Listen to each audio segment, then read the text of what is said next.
جشن میلاد منانے والوں میلاد مناؤ، میلاد کرو، لیکن میلاد کے نام پر دھبا تو نہ لگاؤ نا، میلاد کو بدنام تو نہ کرو نا، میلاد کو اپنی خوشی اور آقا کریم کی ناراضگی کا سبب تو نہ بناؤ نا۔ تمہارا متعارف کروایا گیا یہ میلاد، کیا یہ سنت جشن میلاد ہے جو وجہ اور سبب تم بناتے ہو؟ کیا میرے نبی کی یہ تعلیم تھی؟ تم سال بعد تاریخ دیکھتے ہو، دن کوئی بھی ہو، آقا کریم نے دن دیکھا ہے، تاریخ کوئی بھی ہو۔ میرے نبی نے پورا سال سوار کے روزے رکھے، پورے سال سوار کے روزے میرے نبی کا سنت جشن میلاد تھا۔ میرے نبی کا سنت جشن میلاد کیوں نہیں مناتے؟ جشن میلاد کو سنت کہنے والوں، میرے نبی نے روزہ رکھ کے سارے تمہارے کھانے پینے بند کر دیے، لیکن تم ہو کہ سارے کھانے پینے شروع کر دیے۔ یار مناؤ جشن میلاد، لیکن پورا سال سوار کے روزے رکھو، پھر سحریاں کرواؤ، افطاریاں کرواؤ، ہم تمہارے ساتھ ہیں۔ لیکن تمہاری یہ جھنڈیاں، تمہاری یہ لائٹنگ، تمہارے یہ جلوس، تمہارے یہ بھنگڑے، علاقوں کا سجانا، میوزک چلانا،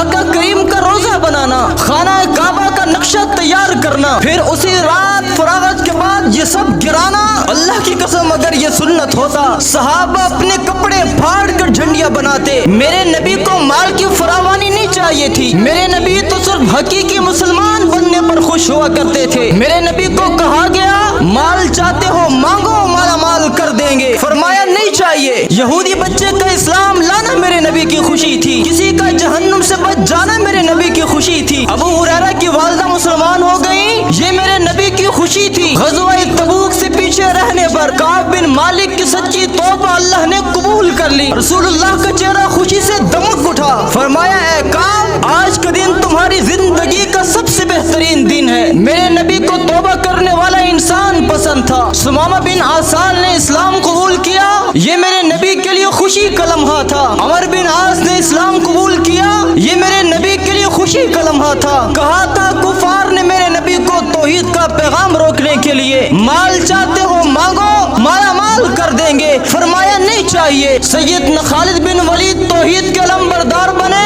یہ میرے نبی کے لیے خوشی کا لمحہ تھا۔ یہود کے بڑے عالم عبداللہ بن سلام اسلام لائے، یہ میرے نبی کے لیے خوشی کا لمحہ تھا۔ میرے نبی کو گناہوں سے پلٹنے والا دل پسند تھا، میرے نبی کو اکیلے اللہ کے در پر جھکا ہوا سر پسند تھا، میرے نبی کو معاف کر دینے والا انسان پسند تھا، میرے نبی کو سچ سے مہکتی زبان پسند تھی، میرے نبی کو محبت بانٹنے والا انسان پسند تھا، میرے نبی کو اللہ کی یاد سے زندہ دل پسند تھا، میرے نبی کو ہدایت قبول کرنے والا انسان پسند تھا، میرے نبی کو آخرت کے لیے سنورنے والا انسان پسند تھا۔ یار سنت اور بدعت میں فرق تو سمجھے نا۔ سنت یہ ہے کہ آقا کریم سے محبت کی جائے آقا کریم کی پسند کے مطابق، اور بدعت یہ ہے آقا کریم سے محبت کی جائے اپنی پسند کے مطابق۔ اپنی محبت کا ضرور اظہار کریں، لیکن سنت اور بدعت میں فرق جان کر